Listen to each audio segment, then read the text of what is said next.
হযরতে আব্দুল্লাহ রাদিয়াল্লাহু তাআলা আনহু।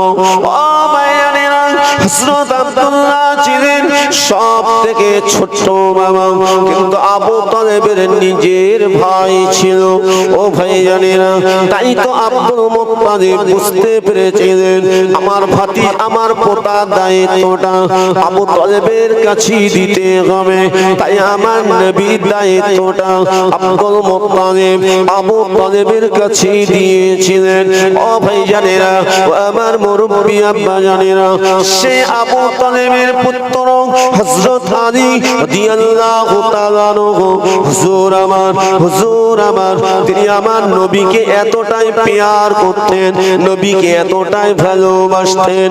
ও ভাই জানেরা, আল্লাহর নবী যখন সর্বপ্রথমে দ্বীনের দাওয়াত দিয়েছিলেন, নিজের আপনজন দিগকে ডেকে যখন বলেছিলেন আবু লাহাব আবু জাহিল, এমন করে দেখতে পাওয়া যায় উতবা শাইবা আমার নবী পাকের চাচাতো ভাইরা সকলের কাছে যখন আল্লাহর একত্ববাদকে প্রচার করলেন, কেউ মানল না। কিন্তু শের খোদা হযরত আলী রাদিয়াল্লাহু তাআলা আনহু হুজুর আমার তিনি সঙ্গে সঙ্গে ওই আবু লাহাবের সামনে আবু তালেবের সামনে দাঁড়িয়ে বলেছিলেন, কেউ বিশ্বাস করুক আর না করুক, আমি আলী বিশ্বাস করে নিলাম মুহাম্মদ সাল্লাল্লাহু আলাইহি সাল্লাম জীবনে কোনোদিন মিথ্যা কথা বলেন নাই। মুহাম্মদ সাল্লাল্লাহু আলাইহি সাল্লাম কোন মানুষকে ধোঁকা দেন নাই। মুহাম্মদ সাল্লাল্লাহু আলাইহি ওয়াসাল্লাম তিনি হলেন সত্যবাদী। আল্লাহ পাক আল্লাহ তাআলা ইনাকে আখরি পয়গম্বর করে পাঠিয়েছেন। তাই আমি আলী, কেউ বিশ্বাস করুক না করুক, আমি আলী আমি এখনই বিশ্বাস করে নিলাম। আল্লাহ নবীর সামনে দাঁড়িয়ে বলেছিলেন, ইয়া রাসূলুল্লাহ ইয়া হাবিবাল্লাহ, হুজুর আমি আলী এক আল্লাহকে আল্লাহ বলে মেনে নিতে চাই, আপনাকে আখরি নবী বলে আমি আলী মেনে নিতে চাই। জোরে বলো সুবহানাল্লাহ। তখন হযরত আলীর বয়স কম, তখন হযরত আলী ছোট। ছোটদের মধ্যে প্রথম ঈমান এনেছিলেন হযরত আলী রাদিয়াল্লাহু আনহু।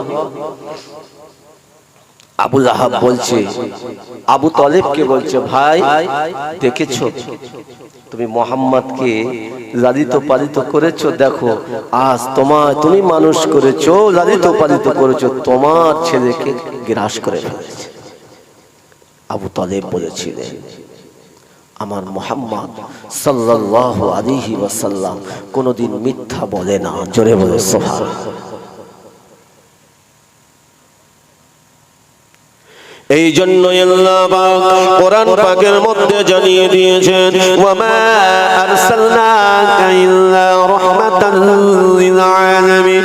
আল্লাহ পাক রব্বুল আলামিন আমার আপনার নবীকে আল্লাহ জগতের বুকে পাঠিয়ে দিলেন, সকলের জন্য রহমত স্বরূপ করে পাঠিয়ে দিলেন। জোরে বলুন সুবহানাল্লাহ।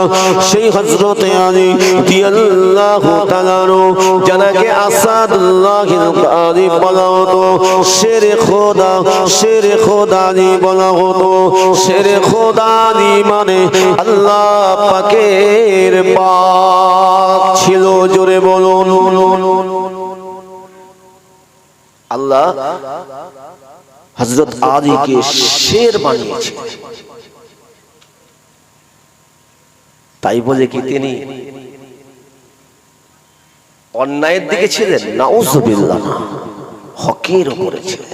শেরে খোদা আলী রাদিয়াল্লাহু তাআলা আনহু হুজুরের তলোয়ারের সামনে কেউ দাঁড়াতে পারতেন না। জোরে বলুন সুবহানাল্লাহ।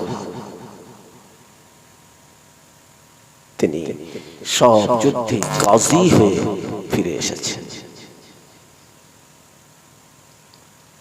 আল্লাহ পাক রব্বুল আলামিন আমার আল্লাহ তাআলা হযরত আলীকে আমার আল্লাহ জান্নাতে সার্টিফিকেট দিলেন 10 জনের মধ্যে হযরত আলীকে আল্লাহ পাক জীবন দশাতে জান্নাতে সার্টিফিকেট দিয়েছিলেন সেই হযরত আলী রাদিয়াল্লাহু তাআলা হুজুর আমার তানার কি কোনো চিন্তা থাকতে পারে বাবা তানার কি কোনো চিন্তা থাকতে পারে 1 তারিখে হযরত আলী রাদিয়াল্লাহু তাআলা হুজুর যখন খলিফা হয়েছিলেন আল্লাহ নবী বিদায় হয়ে গেলেন আমার নবী পাকের সাহাবী আবু বকর সিদ্দিক যখন বিদায় হয়ে গেলেন হযরত ওমর রাদিয়াল্লাহু তাআলা যখন বিদায় হয়ে গেলেন হযরত উসমান গনি যখন বিদায় হয়ে গেলেন তারপরে চতুর্থ নাম্বার খলিফা হয়েছিলেন হযরত আলী রাদিয়াল্লাহু তাআলা ও ভাইজানেরা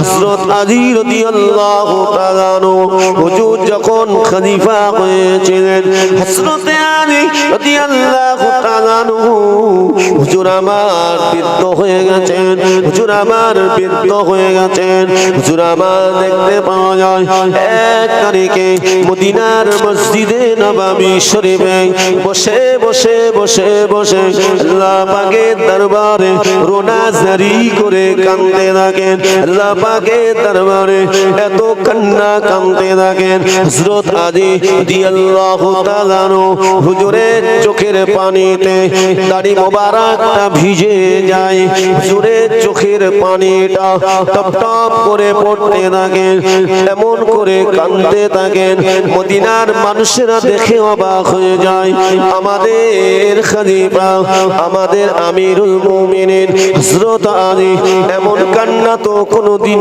কাঁদেন না এত কান্না কাঁদছেন আমরা তো অবাক হয়ে যাই হযরত আলীকে জিজ্ঞাসা করেছিলেন ওয়াল্লাহ নবী জামাতা ওয়াল্লাহ নবী সাহাবী ও আমাদের আমিরুল মুমিনিন আজকে আপনি এত টুকরে টুকরে কেন কাঁদছেন দুটো হাত নিয়ে আপনি যেন কি খুঁজতে লেগেছেন কি যেন আপনি বলতে লেগেছেন হযরত আলী বলেছিলেন শুনে রেখে দাও জেনে রেখে দাও আমি আলী একটি জিনিস হারিয়ে ফেলেছি আমি আলী একটি জিনিস হারিয়ে ফেলেছি সেই জিনিসটা আমি খুঁজতে লেগেছি ওই সময় বলেছে হুজুর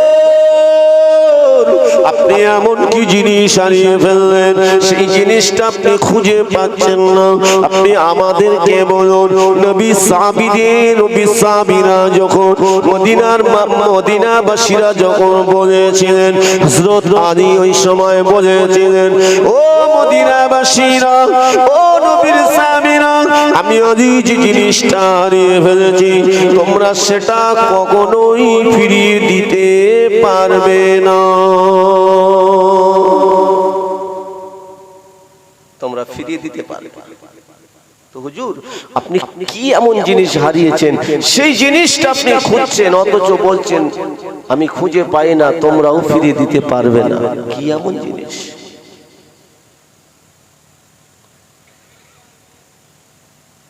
আপনাদের ঘুম লাগছে নাকি দেখি তাকবীর দেন তো দেখি আওয়াজটা কেমন নারে তাকবীর আসলে মুরব্বীর সংখ্যা বেশি তো যুবকের সংখ্যা কম মনে হয় এই বরাদাবাদ গ্রামের যুবক ছেলে মনে হয় সেরকম নেই আছে মনে হয় যুবক ছেলের সংখ্যা মনে হয় কম যাক এটা আমি খুশি হলাম যে এখানে মুরব্বীর সংখ্যাটা বেশি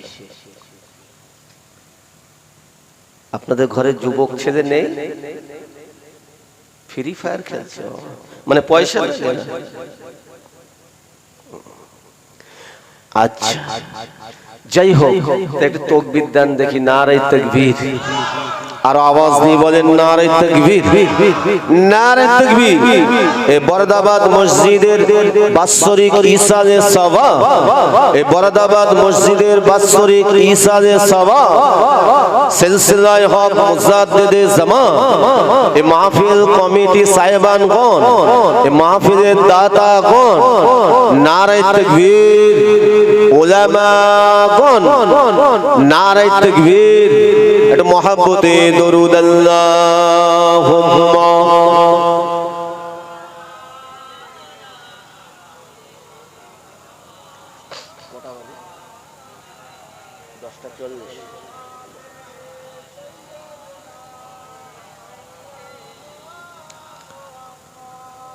রসুল আমার ভালোবাসা, রসুল আমার আলোর আশা, রসুল আমার প্রেম বেরহির মূল আলোচনা, রসুল আমার কাজী কর্মী অনুপ্রেরণা। আল্লাহুম্মা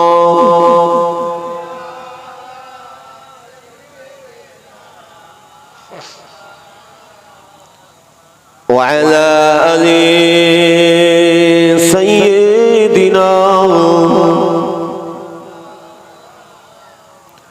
আধার যখন ডুবে ছিল, আধার যখন ডুবে ছিল, তখন নদীর নবী এলো, আবু ইহুদি নাসারা শুনেও মানল না, রসুল আমার কাজী কর্মে অনুপ্রেরণা, রসুল আমার ভালোবাসা, রসুল আমার আলোর আশা, রসুল আমার প্রেম বিরহের মূল আলোচনা, রসুল আমার কাজী কর্মে অনুপ্রেরণা। আল্লাহুম্মা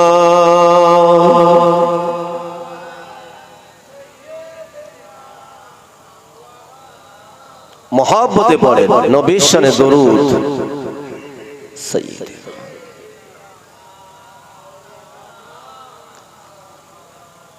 সর্বপ্রথম সৃষ্টি হলো, সর্বপ্রথম সৃষ্টি হলো নবী মুহাম্মাদের আলো, এখন তিনি আছেন শুয়ে সোনার মদিনায়,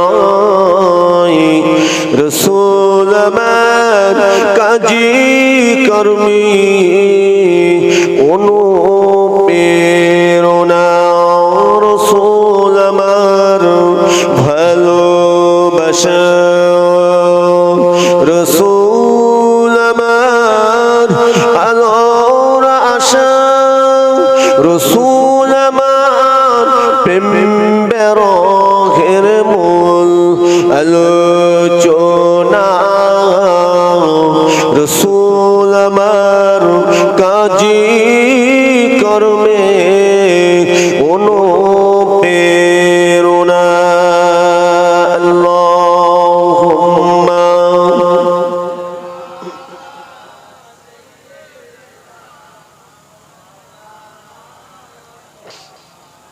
ওয়া আলা আলি সাইয়্যিদিনা।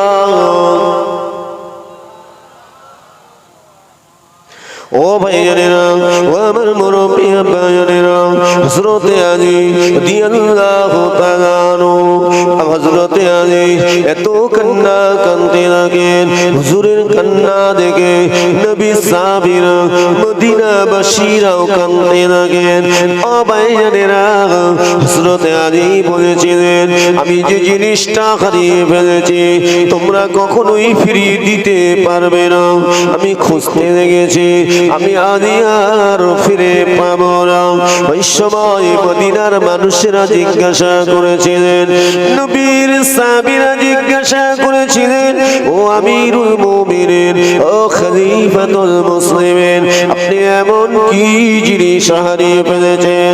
হযরতে আলী বলেছিলেন, ও মদিনাবাসীরা, আমি আলী আমার সেই সুন্দর ফুটফুটে বয়সটা, সময়টা, আমার সেই যৌবন বয়সটা, আমার সেই ফুলের মতো বয়সটা, যৌবন বয়সটা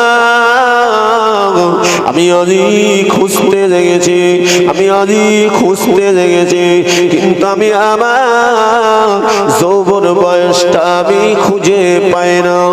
ও বায়ানেরা, ও আমার মুরব্বি বাজানেরা, হযরত আলী রাদিয়াল্লাহু তাআলা আনহু বলেছিলেন, ও মদিনার মানুষেরা, আমি আলী আমি আমার সেই যৌবন বয়সটা আর খুঁজে পাই না, যে যৌবন বয়সে ইবাদত করলে আল্লাহ পাক বড় খুশি হতেন, যে যৌবন বয়সে ইবাদত বড় মজবুত ইবাদত, বড় মজবুত ইবাদত, ওই যৌবন বয়সটা আমি হারিয়ে ফেলেছি। যে যৌবন বয়সে ইবাদত করলে বৃদ্ধ বয়সের থেকে যৌবন বয়সের ইবাদত আমার আল্লাহ 70 গুণ বেশি সওয়াব দিয়ে থাকে। আরো জোরে বলুন সুবহানাল্লাহ। কেন বাবা? একজন বৃদ্ধ মানুষ আর একজন যৌবন ছেলে দুজনা ছুটলে কে আগে পৌঁছাবে? বলেন, যুবক আগে পৌঁছাবে। তরতাজা শক্তি কে দিয়েছেন? আল্লাহ দিয়েছেন। এই শক্তিটাকে আপনার অপচয় করার জন্য আল্লাহ দেয়। আল্লাহ শক্তি দিয়েছে বলে আমি আপনি জুলুম করব, অত্যাচার করব, আল্লাহর বিরুদ্ধে আচরণ করে চলব, শরিয়ত বিরোধী কাজ করব। আপনি দুনিয়ার মানুষের কাছে দেখাতে পারেন, আল্লাহর কাছে আপনি ছাড় পাবেন না, রেহাই পাবেন না। কেননা আল্লাহ পাক রব্বুল আলামিন জানিয়ে দিয়েছেন,